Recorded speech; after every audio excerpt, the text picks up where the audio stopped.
Whoa, what was that? I totally did not add that in the video to make it match with the game I'm talking about today.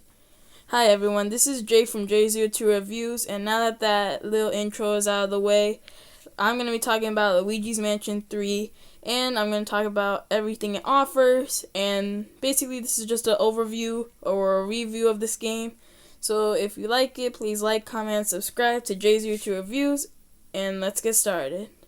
If you haven't known, me, Jay from J02 Reviews, likes bosses, and I believe I touch on it a lot in games. That's one of my favorite parts of games overall. And I wanted to get the bosses out of the way first, so then I don't have to talk about it later, because if I did have the time to talk about it later, I would be just going on, and this would be that would just be the whole video. So I'm just gonna be saying it right now. The bosses are amazing in this game. I've never seen the way they look and the textures they have. So much animation.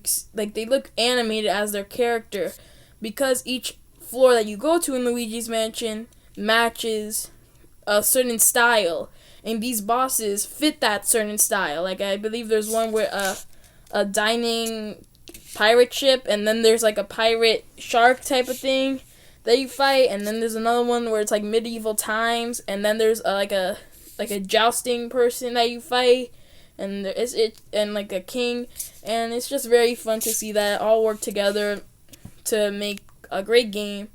And the second part I would like to talk about is the graphics on this game. Now, Nintendo hasn't always been like A+ graphics, but Nintendo has a kind of charm to them that their graphics are always cutesy, like a little bit toyish looking. So I expected that from Luigi's Mansion 3, especially if you played the first and second games. You expect that from Luigi's Mansion 3. Just same with Mario. And Luigi looks amazing. The way they made it look I'm just comparing it from 3DS to now. They made it look a big step above what I thought it was going to be. And it shows. It shows a lot. You could see the detail on their clothes and on Luigi's face when he does these little things and he gets scared and everything. Even the texture on the ghosts, I like how they look. They're always very animated. They're always doing something that sometimes it can make you laugh, and then other times it's just not. It's like weird, and you just want to beat them. But they're always doing something, and you always don't know what they're gonna do other than attack you. But they always do something before they attack, so it's just a nice bonus to have in the game. Next thing I want to talk about is a little bit of the story. So this might be a little bit of the spoilery part of the video, and it's just gonna be on what's happening. So basically, the typical story: King Boo is back, and he's haunted this haunted hotel, and the people that work at the hotel are ghosts. So they're working with King Boo to take Mario, Peach, and Toad away. And I think that this story really works. It shows the relationship between certain ghost types. Like, I believe there's the hotel owner and King Boo. They had some sort of relationship until King Boo betrayed her at the end, and it was this whole thing. It's very fun to see it happen, and it's just something that I really like about the game. I like how it has them, and King Boo looks much scarier than what he did in games like Luigi's Mansion or Luigi's Mansion 2. He looks much scarier, especially with this new style of how they look and how the graphics look on the game. So it's a big step up from what he used to look like, and this is something that I find very enjoyable about the game. Now, I know you're probably thinking, isn't Luigi's Mansion a sort of small game? Not everyone was there to go to it, or sitting at a cinematic theater to watch it. And my answer to that is yes, it is a small franchise, and it has garnered a lot more attention over the years.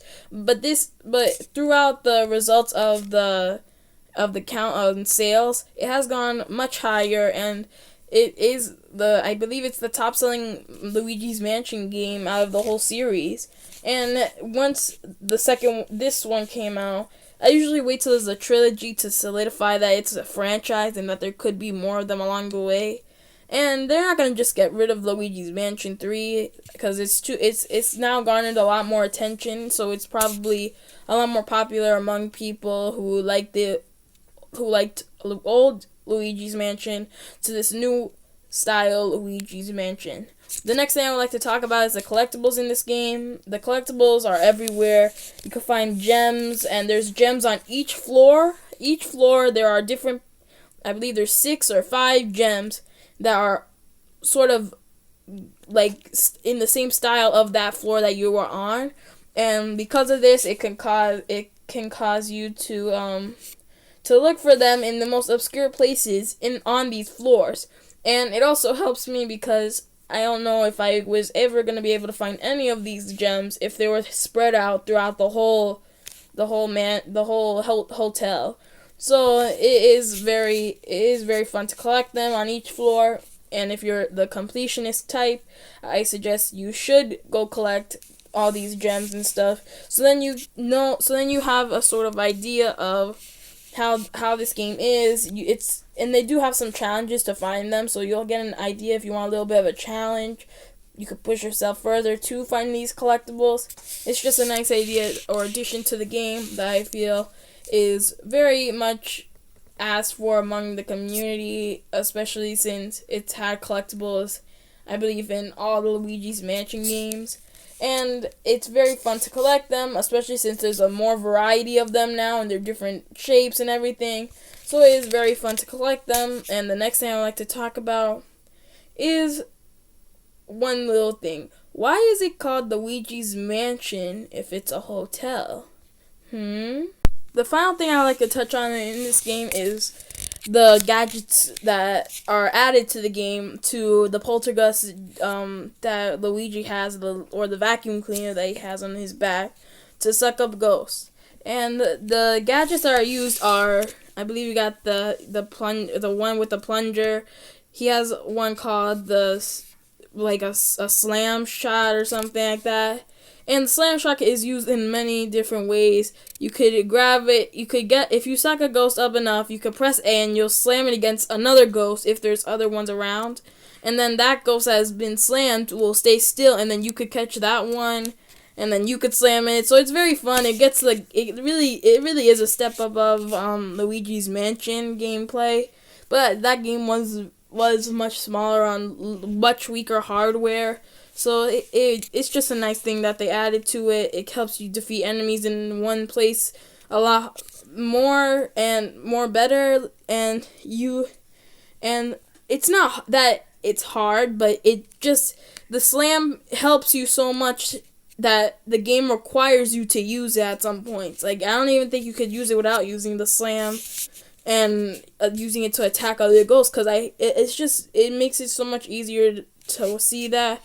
So it's just it's just something fun. And the plunger shot thing, you could attach it to actual like structures or not structures, but items, objects, and you could flip them over to break it. That could help you clear paths to get through and progress through the game.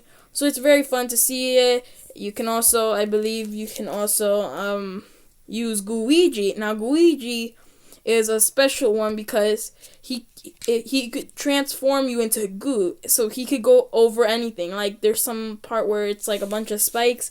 He could go over it and then use it to his advantage of getting any chests, maybe finding some hidden gems, and also it requires it for some of the bosses in the game and some floors in the game to get past doors and other things like that. I know there's a part in like a mall where he has to use Luigi to go through the bars because they're closed. So they use it in a very innovative way, and that's something I really like about the game with the gadgets.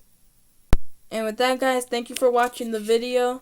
And this is the end of the video, so don't forget to like, comment, and subscribe to J02 Reviews. I will see you next time with another review, and goodbye.